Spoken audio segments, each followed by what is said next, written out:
नमस्कार। आज हम एक वेब सीरीज की समीक्षा पर थोड़ी गहराई से बात करने वाले हैं। जी। नाम है संभावा विवरणम नालारा संघम। थोड़ा मुश्किल नाम है। हाँ, इसे the chronicles of the 4.5 gang भी कह रहे हैं। हाँ, the chronicles of the 4.5 gang. तो हमारे पास सिनेमा एक्सप्रेस में विवेक संतोष की लिखी एक काफी डिटेल्ड समीक्षा है। जी, मैंने भी पढ़ी है, बहुत अच्छी तरह से लिखा है उन्होंने। तो आज की हमारी ये जो चर्चा है, इसका मकसद यही है कि इस गैंगस्टर कहानी के उन पहलुओं को समझें जो इसे खास बनाते हैं। हाँ, ये क्यों अलग है, क्या नया है इसमें। बिल्कुल। और सबसे जरूरी, ये समीक्षा इसके बारे में क्या कहती है जो हमें जानना चाहिए। सही। तो फिर चलें शुरू करते हैं इस समीक्षा को खोलना और देखते हैं कि ये सीरीज असल में है क्या चीज। बिल्कुल। तो देखिए, ये सीरीज जिसे बनाया है national award winner film maker Krishant ने, उन्होंने ही इसे लिखा और डायरेक्ट किया है। अच्छा, कृशांत, ओके। हाँ तो ये जो गैंगस्टर कहानियों का एक टिपिकल रास्ता होता है ना। हाँ हाँ, वही हीरो वर्शिप या फिर एकदम विलेन, बिल्कुल। ये उस रास्ते से हटकर चलती है। जैसा विवेक संतोष अपनी समीक्षा में लिखती हैं, ये न तो किरदारों का महिमा मंडन करती है, न ही उन्हें सीधे तौर पर बुरा बताती है। तो फिर क्या करती है? ये तिरुवंशीपुरम, जो कि तिरुवनंतपुरम पर आधारित एक काल्पनिक शहर है, वहाँ के एक छोटे से गैंग की कहानी कहती है। छोटे गैंग की? हाँ, और अंदाज बड़ा मजाकिया है, थोड़ा अपनेपन वाला, और साथ में राजनीतिक कटाक्ष भी है। अच्छा, मतलब मिक्स है। हाँ, काफी मिक्स। और रिव्यू के मुताबिक कहानी हम तक एक कथावाचक मैत्रेयन के जरिए पहुंचती है। जगदीश ने निभाया है ये रोल। जगदीश, वेटरन एक्टर, बढ़िया। जी, तो वो हमें मिलवाते हैं अरेकुट्टन और उसकी गैंग से। और गैंग का नाम भी बड़ा अनोखा है, 4.5 गैंग। 4.5 गैंग, ये कैसा नाम हुआ? हाँ, ये नाम ही बहुत कुछ कह देता है। मतलब ये लोग न तो सोने या ड्रग्स के बड़े तस्कर थे, जिन्हें ए क्लास कहा जाता है। अच्छा, वो टॉप वाले। हाँ, और न ही सुपारी किलर यानी बी क्लास। ओके। ये तो उनसे भी नीचे थे, मतलब 4.5। मतलब ए और बी के बीच भी नहीं, उससे भी नीचे। बिल्कुल। शुरुआत की थी दूध के रैकेट से। दूध रैकेट? हाँ, और बाद में फूलों के धंधे में आ गए। ये जो क्लासिफिकेशन है, ये अपने आप में थोड़ा मजाकिया है, पर गैंग की हैसियत साफ कर देता है। ये 4.5 गैंग वाली बात ही अपने आप में काफी दिलचस्प है। ये नंबर ही बता रहा है कि भाई ये कोई बड़े माफिया डॉन नहीं है। बिल्कुल, छोटे मोटे लोग हैं। हाँ, छोटे मोटे लोग जिनकी महत्वाकांक्षाएं शायद उनकी पहुंच से कहीं ज्यादा बड़ी हैं। सही कहा। विवेक संतोष अपनी समीक्षा में ऐसी बात पर जोर देते हैं ना कि यहीं से कहानी का वो अलग अंदाज सेट हो जाता है। हाँ, बिल्कुल। और रिव्यू इस बात को भी हाईलाइट करता है कि कृशांत कहानी को एकदम सीधा सीधा नहीं सुनाते। अच्छा, कैसे? 2 अलग अलग टाइमलाइन में कहानी चलती है। ओह, ओके। एक तो है 1990 और 2000 के दशक के फ्लैशबैक्स, जब ये गैंग बन रहा था, अपनी पहचान बना रहा था। और दूसरी टाइमलाइन है 2018 की, जब अरेकुट्टन, जो अब शायद थोड़ा बड़ा हो गया है, वो अपनी कहानी किसी और से लिखवाने की कोशिश कर रहा है। अरे वाह, मतलब पास्ट और प्रेजेंट साथ चल रहे हैं। जी। और ये जो आगे पीछे जाने की तकनीक है ना, ये बड़ी चालाकी से इस्तेमाल की गई है। कैसे? जैसा कि समीक्षा में बताया गया है, ये सिर्फ कहानी को फिर से बनाने का मौका नहीं देती, बल्कि उसे साथ साथ एक तरह से कमजोर भी करती चलती है। कमजोर मतलब ये इशारा करती है कि इतिहास के जितने भी ऑफिशियल वर्जन होते हैं ना, हाँ, जो हमें बताए जाते हैं। हाँ, वो अक्सर बढ़ा चढ़ाकर बताए जाते हैं, खुद को सही साबित करने के लिए गढ़े जाते हैं। अच्छा। तो जो हम स्क्रीन पर देख रहे हैं, वो शायद पूरा सच ना हो सकता है वो कहानी हो जो किरदार हमें यकीन दिलाना चाहते हैं। क्या बात है! कहानी कहने का तरीका ही भरोसे के लायक नहीं रखा गया है। ये तो बहुत ही दिलचस्प मोड़ है ना? और आपने मजाक का जिक्र किया था शुरू में। समीक्षा कहती है कि इसमें ह्यूमर भरपूर है। हाँ, बहुत है। कहीं ये हास्य कहानी की गंभीरता को, खासकर जैसे हिंसा वाले हिस्से होते हैं गैंगस्टर कहानियों में, उनको कम तो नहीं कर देता? ये एक बहुत अच्छा सवाल है। देखिए, रिव्यू के अनुसार हास्य तो लगभग हर लेवल पर है। जैसे? छोटे मोटे गुंडों के नाम बड़े फिल्मी हैं, जैसे एक का नाम ब्रूस ली है। हाँ, सच में ब्रूस ली। हाँ, फिर चाहे गुंडे हों, पुलिस वाले हों या नेता, सब के सब त्रिवेंद्रम की एक खास लोकल बोली बोलते हैं। अच्छा, वो एक्सेंट। हाँ, वो बोली ही अपने आप में हास्य पैदा करती है। ये जो लोकल टच है, वो कहानी को एक अलग ही रंग देता है।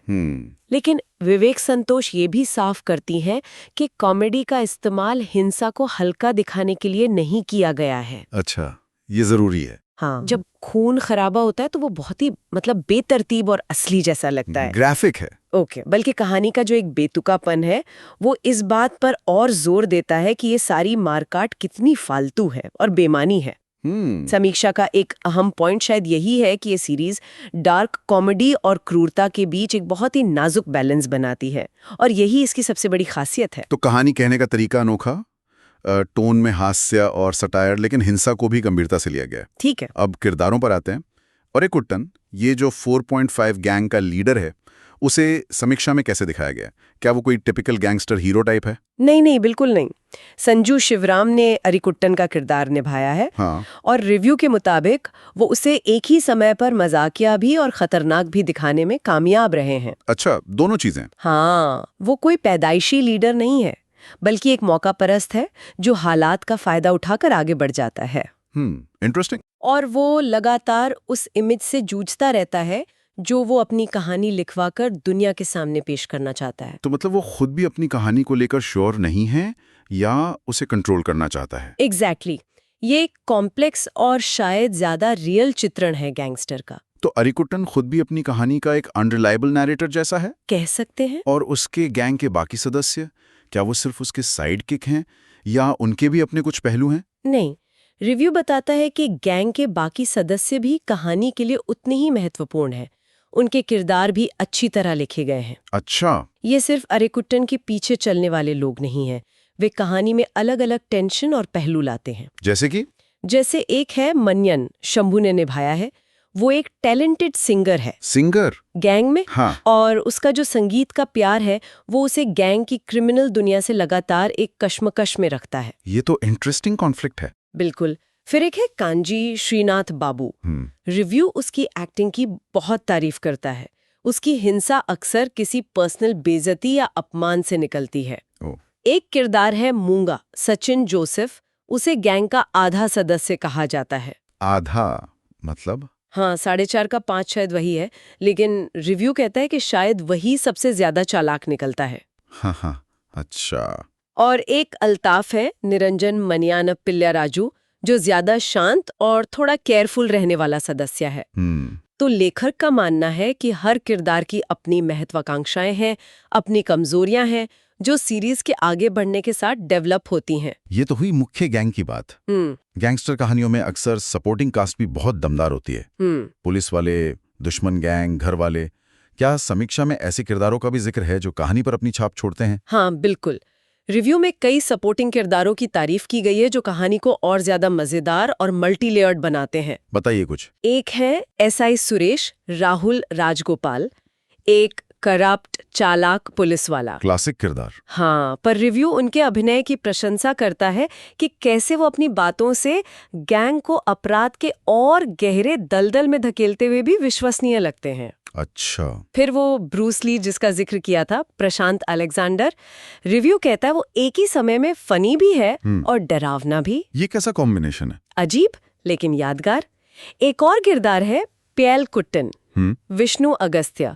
उसकी एक फिजिकल डिसेबिलिटी है जो अरिकुट्टन के पिता बालचंद्रन से जुड़ी हुई है। कहा गया है कि वो हर सीन में एक अनप्रिडिक्टेबिलिटी ले आता है। और पिता का किरदार बालचंद्रन? हाँ, उसे दिग्गज एक्टर इंद्रंस ने निभाया है। इंद्रंस, वाह। वो बहुत महत्वपूर्ण किरदार है। जेल में बाप बेटे के बीच की जो बातचीत है वो फेलियर के साइकिल और पीढ़ियों के संघर्ष को दिखाती है। रिव्यू कहता है कि इंद्रंस इन सीन्स में कमाल कर देते हैं। ये तो दमदार लग रहा है। और भी है पोकड़ा वल्सन, हकीम शाहजहां, फूलों का किंगपिन, जो लगातार छींकता रहता है। वो बाद में कहानी में अहम मोड़ लाता है। छींकने वाला किंगपिन। हाँ, और दर्शना राजेंद्रन का रमणी के रोल में एक छोटा लेकिन असरदार रोल बताया गया है। दर्शना राजेंद्रन भी कास्ट तो काफी सॉलिड लग रही है। हाँ, तो कुल मिलाकर ये सिर्फ अरिकुट्टन की कहानी नहीं, बल्कि इन सभी किरदारों से मिलकर बनी एक पूरी दुनिया है। किरदारों और कहानी की बनावट की बात तो हुई, लेकिन विजुअली मतलब देखने में सीरीज कैसी है? समीक्षा इसके विजुअल स्टाइल या सिनेमेटोग्राफी पर कुछ कहती है? क्या इसका लुक भी इसके अनोखे अंदाज से मेल खाता है? हाँ, इस पर भी रिव्यू में बात की गई है। सिनेमेटोग्राफर है विष्णु प्रभाकर। ओके। उन्होंने तिरुवंशीपुरम को एक अलग ही अंदाज में पेश किया है। रिव्यू उसे ग्राफिक नॉवेल जैसा बताता है। ग्राफिक नॉवेल जैसा मतलब बोल्ड कलर्स? मतलब रंगों का इस्तेमाल बहुत बोल्ड हो सकता है, कैमरा एंगल स्टाइलिश है और कहीं-कहीं अचानक नियॉन लाइट का इस्तेमाल करके साधारण सी दिखने वाली जगहों को भी एक खास मतलब लगभग कॉमिक बुक जैसा लुक दिया गया है। इंटरेस्टिंग। लेकिन साथ ही रिव्यू ये भी कहता है कि जो सेट का डिजाइन है, छोटी-छोटी डिटेल्स हैं जैसे स्कूल के गलियारे, तंग घर, मंदिर के उत्सव, हाँ, वो रियल लाइफ वाली चीज। एग्जैक्टली वो सब मिलकर दुनिया को बहुत जमीनी और असली बनाए रखते हैं। तो ये स्टाइल और यथार्थवाद का एक दिलचस्प मिक्सचर लगता है। अच्छा, ये सिर्फ देखने में अच्छा नहीं है बल्कि कहानी के मूड को भी सेट करता है। स्टाइल और यथार्थ का मिश्रण सुनने में तो काफी आकर्षक लग रहा है, लेकिन क्या समीक्षा में कोई कमजोरियां भी बताई गई हैं या फिर ये सीरीज हर लिहाज से परफेक्ट है? अक्सर इतनी लंबी सीरीज में कुछ एपिसोड या कोई ट्रैक थोड़ा ढीला पड़ जाता है। हाँ देखिए, परफेक्ट तो शायद ही कुछ होता है। रिव्यू में एक कमजोरी का जिक्र किया गया है। क्या? लेखक का मानना है कि चौथा एपिसोड थोड़ा सा धीमा पड़ जाता है। चौथा एपिसोड, ओके। ये एपिसोड मनियन के संगीत के सपनों और एक तमिल गैंग के साथ बदले की कहानी पर ज्यादा फोकस करता है। ये एक लंबा सब प्लॉट है जो मुख्य कहानी की जो पेस बनी हुई थी उसे कुछ देर के लिए कम कर देता है।